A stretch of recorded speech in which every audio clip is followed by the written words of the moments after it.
Hi viewers, welcome back to my kitchen. Today I'm going to share an Indian street food which you can also have it for your evening snacks and brunch. It is very simple to make and healthy to eat. I'm going to use very simple ingredients to make this corn salad. Let's get into the preparation.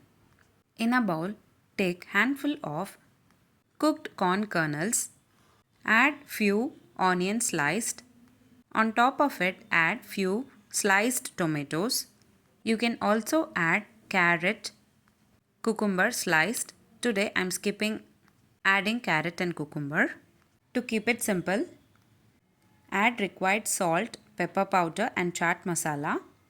Give a nice mix and later add 2 spoons of lemon juice, which is approximately half lemon. Give a nice mix and transfer it into serving bowl. That's it. Very simple and easy and healthy corn salad is ready to serve. You can have it for your brunch as well as for your evening snacks. If you like this video, please give a like and share to your friends. Also, don't forget to subscribe to my channel to get to know many interesting recipes.